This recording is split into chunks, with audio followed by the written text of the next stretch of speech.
Real estate పేరుతో గుప్త నిధులు కోసం తవ్వడం మొదలు పెట్టడమే అతని మొదటి పని. అయితే ఆ అత్యాశే అతని ప్రాణం బలిగొనేలా చేసింది. రంగసాని అనే వ్యక్తి తోటి కొంతమంది నలుగురితో కలిసి ఒక బిజినెస్ స్టార్ట్ చేశాడు, రియల్ ఎస్టేట్ అని. సో ఈ క్రమంలో అక్కడ గుప్త నిధులు ఉన్నాయి, ఖచ్చితంగా దీన్ని తవ్వితే కనుక మనకి బోల్డంతా డబ్బులు వస్తాయంటూ కూడా వాళ్ళని నమ్మబలికాడు. సో ఈ క్రమంలో సదరు రంగసాని మాట విని మిగతా భాగస్వాములందరూ కూడా తలోక డబ్బులు ఇచ్చినటువంటి వైనం. సో ఈ క్రమంలో వాళ్ళందరి దగ్గర డబ్బులు తీసుకున్నటువంటి రంగసాని ఒక్కసారిగా ఓడాయించాడు. ఓడాయించినటువంటి వ్యక్తి రంగసాని చేతిలో మోసపోయామని తెలుసుకున్నటువంటి వాళ్ళంతా కూడా ఒక్కసారిగా వాళ్ళంతా కూడా హత్య చేసినటువంటి సందర్భం. సో అత్యాశే ఒక నిండు ప్రాణానికి బలైపోయినటువంటి సందర్భం అయితే కనిపిస్తోంది. బంగారం నిక్షేపాల కోసం పూజలంటూ కూడా కలరింగ్ ఇచ్చాడు రంగసాని. గుప్త నిధుల పేరిట భారీగా డబ్బులు వసూలు కూడా చేశాడు. స్వామీజీకి డబ్బులు ఇవ్వకుంటే భస్మం అవుతావని కూడా తోటి బిజినెస్ మ్యాన్లు కూడా వార్నింగ్ ఇచ్చాడు. రంగసానిది నాగర్ కర్నూలు జిల్లా మైలారం. రియల్ ఎస్టేట్తో పాటు గుప్త నిధుల జాడ వెతికే రంగసాని 6 నెలల క్రితం పులీందర్తో కలిసి 40 ఎకరాలు ల్యాండ్ కొనుగోలు చేశాడు. గుప్త నిధుల వేట కోసం పులీందర్ దగ్గర 5 లక్షలు తీసుకున్నాడు రంగసాని. గుప్త నిధుల జాడ కోసం రంగసానిపై పులీందర్ కూడా ఒత్తిడి చేశాడు. మరో 5 లక్షలు ఇస్తే గుప్త నిధుల జాడ చెప్తానన్నాడు రంగసాని. డబ్బులు ఇవ్వకపోతే క్షుద్ర పూజలు చేయిస్తానన్నాడు రంగసాని. బెదిరింపులు. పులీందర్తో పాటు మరికొందరి దగ్గర రంగసాని డబ్బులు వసూలు చేశాడు. హైదరాబాద్ వెళ్తున్నట్లుగా చెప్పి గత నెల 29న ఇంటి నుంచి వెళ్ళినటువంటి రంగసాని నెల రోజులైనా కూడా రంగసాని జాడ తెలియక పోలీసులను ఆశ్రయించింది ఫ్యామిలీ. సో రంగసానిని పులీందర్ మరియు మరికొందరు కలిసి హత్య చేసినట్లుగా పోలీసులు నిర్ధారించారు. సో తరచూ గుప్త నిధుల కోసం వేట కొనసాగించే ఒక వ్యక్తి పలువురితో గుప్త నిధుల జాడ కనిపెడతానంటూ భారీగా డబ్బులు వసూలు చేయడంతో తిరిగి తమ డబ్బుల కోసం ఒత్తిడి చేసినటువంటి బాధితులను మరికొన్ని డబ్బులు ఇవ్వకుంటే స్వామీజీ మిమ్మల్ని భస్మం చేస్తాడంటూ హెచ్చరించడంతో విసిగిపోయినటువంటి బాధితులు పథకం ప్రకారం హతమార్చి పొలంలో పూడ్చిపెట్టినటువంటి ఘటన నాగర్ కర్నూలు జిల్లా బల్మూరు మండలం మైలారం గ్రామంలో వెలుగులోకి వచ్చింది. కోడేరు మండలం మైలారం గ్రామానికి చెందినటువంటి రంగసాని యాదవ్ రియల్ ఎస్టేట్ వ్యాపారంతో పాటు గుప్త నిధుల తవ్వకాలు అలాగే వాటి జాడ వేట కొనసాగిస్తుండేవాడు. అచ్చంపేట పట్టణానికి చెందినటువంటి పులీందర్ గౌడ్తో గత 6 నెలల క్రితం పరిచయం ఏర్పడింది. 40 ఎకరాల ల్యాండ్ కొనుగోలు ఉందంటూ పరిచయమైనటువంటి వీరిద్దరూ కూడా గుప్త నిధుల జాడ వెతికి పెడతానంటూ కూడా రంగసాని పులీందర్ వద్ద 5 లక్షలు కూడా వసూలు చేశాడు. గుప్త నిధుల జాడ కోసం తనను ఒత్తిడి చేయడంతో తనకు తెలిసిన ఓ స్వామీజీ సహాయంతో క్షుద్ర పూజలు నిర్వహించి భస్మం చేస్తానంటూ హెచ్చరించాడు.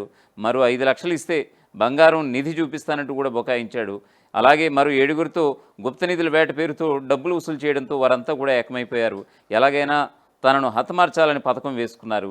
గత నెల 29న హైదరాబాద్ వెళ్తున్నట్లుగా ఇంట్లో చెప్పి వెళ్ళినటువంటి రంగసాని ఎంతకు తిరిగి రాకపోవడంతో ఈ నెల 4న కోడేరు పోలీస్ స్టేషన్లో భార్య అరుణ కంప్లైంట్ చేసింది.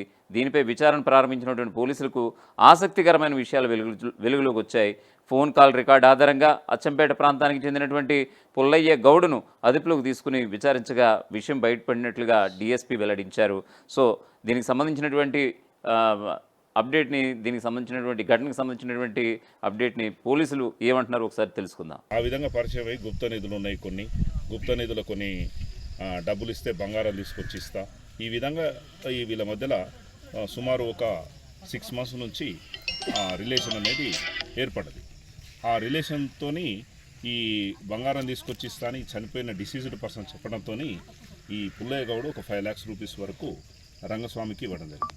ఆ ఇష్యూలో ఇద్దరి మధ్యలో చిన్న డిస్ప్యూట్స్ వచ్చినాయి. డిస్ప్యూట్స్ వచ్చిన తర్వాత మళ్ళీ ఇంకొక 5 లక్షలు తీసుకొస్తే ఇంకా కొంత బంగారం తీసుకొచ్చి ఇస్తా, బంగారం ఇవ్వలే, డబ్బులు తీసుకున్నాడు కానీ బంగారం ఇవ్వలేదు, ఇంకొక 5 లక్షలు ఇంకా బంగారం పెద్ద ఎత్తున తీసుకొచ్చి మీకు ఇస్తా అని చెప్పేసి ఆయన రంగస్వామి చెప్తే నాకు దగ్గర ఉన్న 5 లక్షలు ఇచ్చేసిన ఇంకా నాకు ఆ డబ్బులు ఎక్కడ ఉన్నాయని చెప్పేసి ఈయన చెప్పడం జరిగింది. చెప్పిన తర్వాత ఎవరో స్వామీజీ ఉన్నారట, ఆ స్వామీజీ తలుసుకుంటే మనం డబ్బులు ఇస్తే మంచిగా ఉంటుంది, స్వామీజీకి డబ్బులు ఇవ్వకపోతే భస్మం అయిపోతామని చెప్పేసి ఈయన కొంచెం థ్రెటన్ చేసిండు. డిసీజ్డ్ పర్సన్ థ్రెటన్ చేసేసరికి ఇది ఎట్లనో ఉంది, వాతావరణం ఎట్లా ఉందని చెప్పేసి పుల్లయ్య గౌడ్తో పాటు ఒక 5-6 members అనుచరులు, అంటే వాళ్ళ బంధువులు, తర్వాత ఆయనతో పాటు కలిసి తిరిగే వాళ్ళు ఒక 5-6 members అందరూ కలిసి ఇతన్ని జడ్చర్ల నుంచి అల్లీపూర్ గ్రామం మహబూబ్ నగర్ తీసుకుపోయి అక్కడ దావత్ చేసుకున్నారు.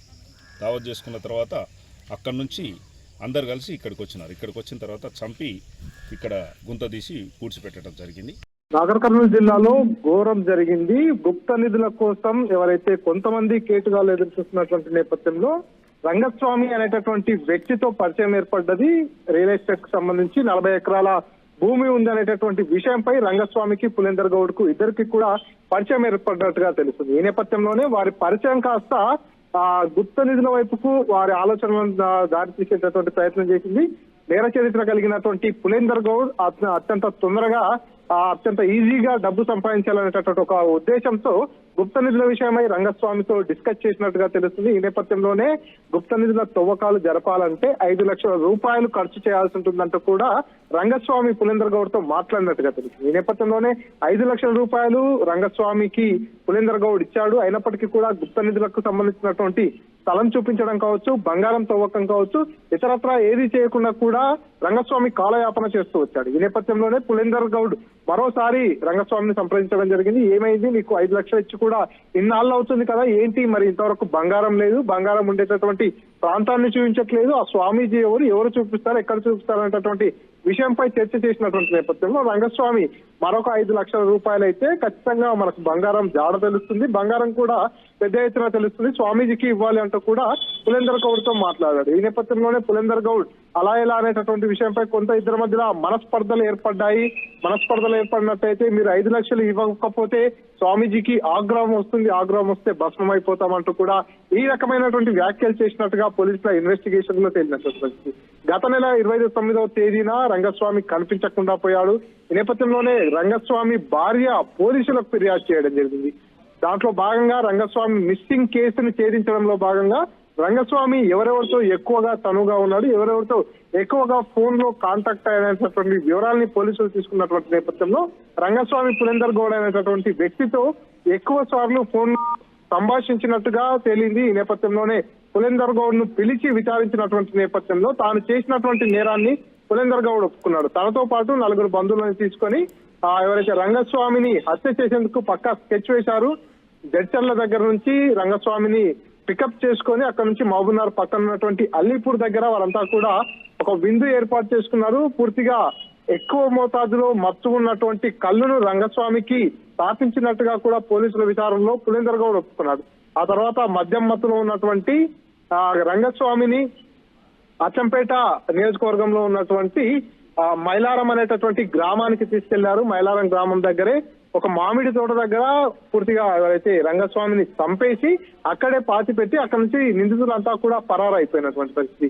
ఈ నేపథ్యంలోనే పులేందర్ గౌడ్ మీద అనుమానం వచ్చినటువంటి పోలీసులు విచారణ వారి స్టైల్లో చేసినటువంటి నేపథ్యంలో పూర్తిగా విచారణలో పులేందర్ గౌడ్ అన్ని విషయాలు ఒప్పుకోవడం జరిగింది. రంగస్వామిని చంపేసిన విషయం కావచ్చు, గుప్త నిధుల కోసం వారి మధ్యలో జరిగినటువంటి డీలింగ్ కావచ్చు, వాటన్నిటినీ కూడా పోలీసులకు పులేందర్ గౌడ్ వివరించారు. తనతో పాటు ఈ నేరంలో ఎవరెవరు భాగస్వాములు అయ్యారనేటటువంటి వారి వివరాలను కూడా వెల్లడించినటువంటి నేపథ్యంలో పోలీసులు పులేందర్ గౌడ్ తో పాటు మిగతా నిందితులందరినీ కూడా విచారణ చేస్తున్నారు. ఎందుకంటే పులేందర్ గౌడ్ అనేటటువంటి వ్యక్తికి నేర చరిత్ర గలదు. గతంలో కూడా మర్డర్ కేసులలో పులేందర్ గౌడ్ పాత్ర ఉంది అనేటటువంటి విషయం పోలీసుల విచారణలో తేలింది. కాబట్టి మరి ఈ తర్వాత దీంట్లో ఇంకెవరెవరు ఇన్వాల్వ్ అయి ఉన్నారు, ఇదొకటే నేరం చేశారా, ఈ రకంగా గుప్త నిధుల కోసం మళ్ళీ ఇంకెక్కడన్నా ఇంకెవరైనా సంప్రదించారా, మళ్ళీ ఇంకేమైనా నేరాలు చేశారా అనేటటువంటి కోణంలో కూడా పోలీసులు విచారణ చేస్తున్నారు. ఏదేమైనా గుప్త నిధుల కోసం ఓ వ్యక్తి 5 లక్షల రూపాయలు ఇవ్వడం, ఆ 5 లక్షల విషయంలో గొడవ జరిగిన నేపథ్యంలో ఓ వ్యక్తి నిండు ప్రాణాన్ని హరించేయడం అనేది జిల్లాలో కలకలం రేపుతుంది.